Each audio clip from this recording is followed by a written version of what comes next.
Eco Tejas world class electric bike అతి తక్కువ ధరలోనే. అమెరికా అధ్యక్షుడైన ఆర్డినరీ మ్యాన్ అయిన చట్టం ముందు అందరూ సమానమే. నువ్వు అమెరికా అధ్యక్షుడిగా గెలిచినంత మాత్రాన నీ మీద పెట్టిన కేసు ఎలా కొట్టేస్తామంటూ న్యూయార్క్ కోర్టు అనడంతో అమెరికాకి కాబోయే అధ్యక్షుడు ట్రంప్ నోట్లో పచ్చి వెలక్కాయ పడ్డట్టయింది. ఇంతకీ అదేం కేసు?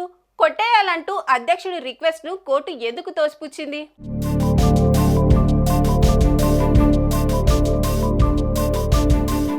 అమెరికా అధ్యక్ష రేసులో అనూహ్యమైన విజయం సాధించిన ట్రంప్ సారు తన మీద ఉన్న కేసులు కొట్టించుకునే పనిలో బిజీ అయ్యారు. ఆయన రిక్వెస్ట్ మేరకు కోర్టులు కొన్ని కేసులు కొట్టేశాయి కూడా. ఆ క్రమంలోనే హష్ మనీ కేసులో ఇప్పటికే దోషిగా డిక్లేర్ అయిన ట్రంప్ సారు ఆ కేసును కూడా కొట్టేయండి ప్లీజ్ అంటూ న్యూయార్క్ కోర్టును రిక్వెస్ట్ చేశారు.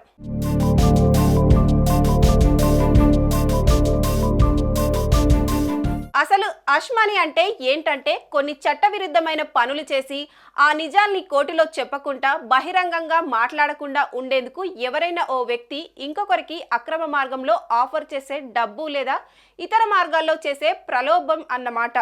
పోర్న్ స్టార్ స్టార్మీ డానియల్స్ తో ట్రంప్ గతంలో ఏకాంతంగా గడిపారనే ఆరోపణలు ఉన్నాయి.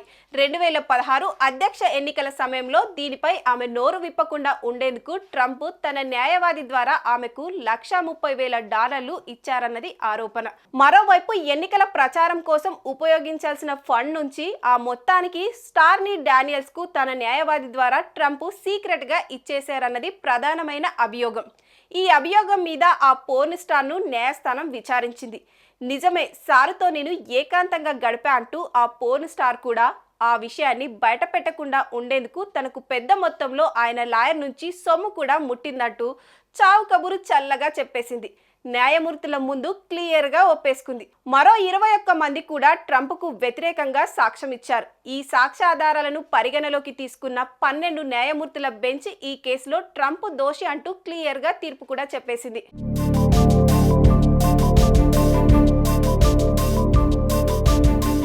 కొద్ది రోజుల్లో అమెరికా అధ్యక్షుడిగా బాధ్యతలు చేపట్టబోతున్న హష్ మనీ కేసులో తనను దోషిగా నిర్ధారిస్తూ వెలువడ్డ తీర్పును కొట్టేయాలంటూ ట్రంప్ న్యూయార్క్ కోర్టుకు విన్నవించుకున్నారు.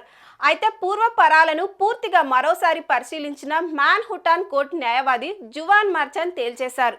ఈ అభియోగానికి సంబంధించి ట్రంప్ చట్టం ప్రకారం శిక్ష అనుభవించాల్సిందే అని చెప్పేశారు. దీంతో ట్రంప్ పరిస్థితి కుడితిలో పడ్డ ఎలకలా తయారైంది. అఫ్కోర్స్ కోర్టులో కేసు కొంతకాలం నడుస్తుంది, కానీ స్పష్టంగా సాక్ష్యాధారాలు దొరికిన తర్వాత ఈ కేసు నుంచి ఆయన ఎలా బయటపడతారన్నది మాత్రం $1 మిలియన్ ప్రశ్నగానే తయారైంది. ఒకవేళ ఈ కేసులో ఆయనకు ఊరట లభించకపోతే శిక్ష అభియోగాలను ఎదుర్కొంటూ శ్వేత సౌధంలోకి అడుగుపెట్టే తొలి అధ్యక్షుడిగా ట్రంప్ పేరు చరిత్రలో నిలిచిపోయే అవకాశం ఉంది. దీన్ని బట్టి తప్పు చేస్తే ఎంతటి వారైనా చట్టం ముందు తలంచాల్సిందే అన్నది కళ్ళకు కట్టడం లేదు.